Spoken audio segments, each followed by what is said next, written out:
A lot to talk about. With us now, Republican New Jersey Congressman Jeff Van Drew. Thank you, sir, so much for joining us. Good to be with you. Sir, before we get into this $1.2 trillion spending bill, I want to ask you about MTG's motion to vacate Speaker Johnson. The House goes on recess until April 9th, so no voting to oust Johnson until then. Do you agree with her? What do you think? Let me be clear.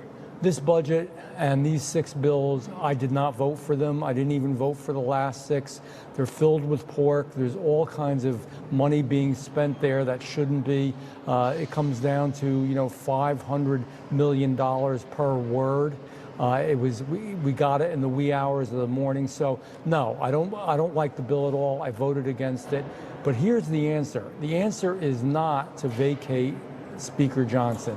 He's doing the best he can within the given set of circumstances that he has. You know what the answer is? It's the end game. It is winning the election. It's getting President Trump elected as the President of the United States. It's about getting a stronger majority in the House of Representatives. It's about winning the Senate over. And when we spend time on all these sideshows, we don't focus on what the real issue is. And let me tell you, the left is focused. They're focused on 2 things: changing this republic forever, and they're focused on winning.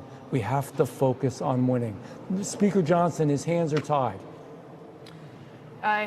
The left is 100% laser focused on making sure that President Trump does not win again, that's for sure, and fundamentally changing this nation, as you said, sir. MTG speaking to reporters on Capitol Hill on the timeline of all of this. Take a listen, sir.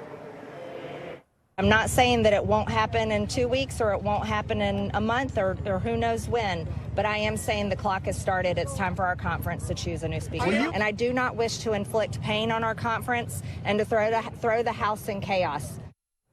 But will it throw the House in chaos by doing this? I think it will. I really do. Look, this is very far from perfect circumstances. Speaker Johnson has a very narrow, extremely narrow majority in the House of Representatives. We don't have the Senate, and even in the Senate, there's a few Republicans, quite frankly, that vote very often with the Democrats, and we don't have the presidency. I understand her frustration.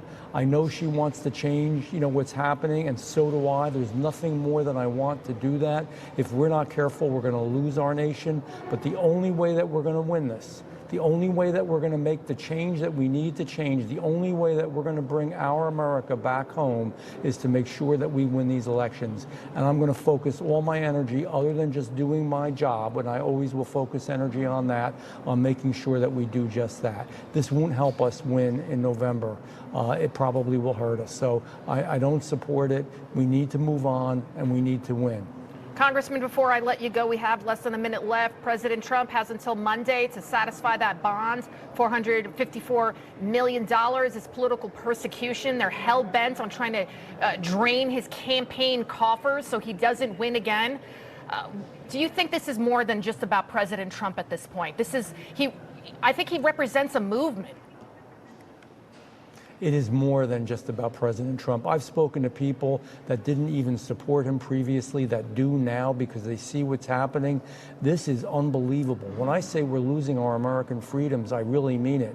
He is being, and you're correct when you say persecuted, because he dare have a different idea, because he believes in the Republic and the traditional values that we have. He believes in American exceptionalism and America coming back, and they will go to any recourse to stop him. They will do whatever they need to do, including literally trying to strip fundamental rights away. And this is what I tell you, to every man and woman listening to you and me right now, if he do it to him, they can do it to us. This is wrong. It's like a third world country. It is not the American way. This is like a dictatorship. It saddens me to see this. Absolutely. A weaponized justice system. It can cut both ways. People need to remember that as well. Congressman Jeff Van Drew, thank you so much, sir, and have a great weekend. Thank you.